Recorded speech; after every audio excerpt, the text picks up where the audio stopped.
Сәлем достар, бүгін мен сіздермен түрінің өз осындай тәбетті ашатын фунчоза салатының жасалу рецептісімен бөлісемін. Каналыма тіркеліп қоңыраушық белгісін басуды ұмытпаңыздар. Ол үшін бізге керекті болған 200 грамм фунчозаны аламыз да салқын суда 30 минут шамасында бұқтырып қоямыз.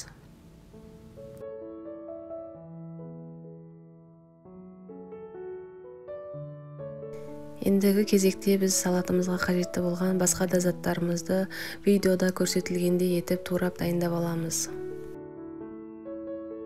Достар, менің каналыма тіркелуді ұмытпаңыздар. Мен сіздермен тез әрі оңай жасалатын рецептілермен бөлісемін. Менімен бірге жасап көріңіздер. Міндетті түрде соңына дейін көріңіздер.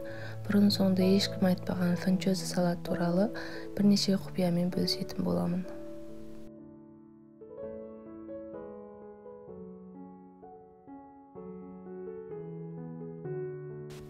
Мінекей достар, видеодан көріп отырғандарыңыздай біз бәрін турап дайындап алдық.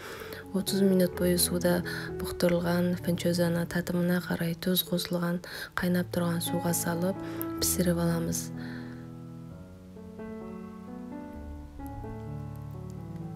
Піскен фунчозаны салқын суда 2 қайтара жуамыз, сыртындағы крахмалынан айырамыз.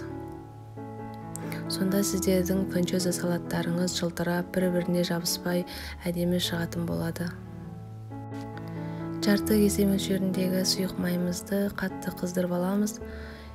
Видеода көрсетілгендей рет-ретімен туралған заттарымызды ыдысымызға саламыз. Дәмдеуіш ретінде жарты шай қасық паприка мен қара бұрышты қосамыз. Үстіне қызып тұрған майымызды құйып, шанышқы немесе қолымыздың көмегімен жақсылап отырып араластырып алатын боламыз. Татымына қарай тұз және жарты шай қасық көлеміндегі қант салып араластырамыз.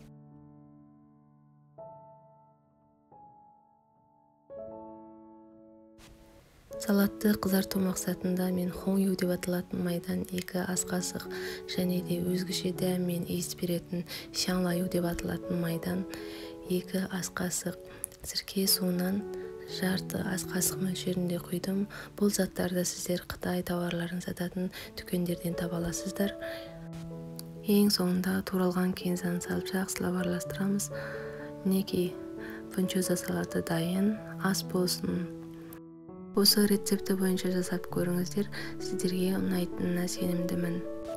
Каналыма жазылуды ұмытпаңыздар. Назарларыңызға рахмет.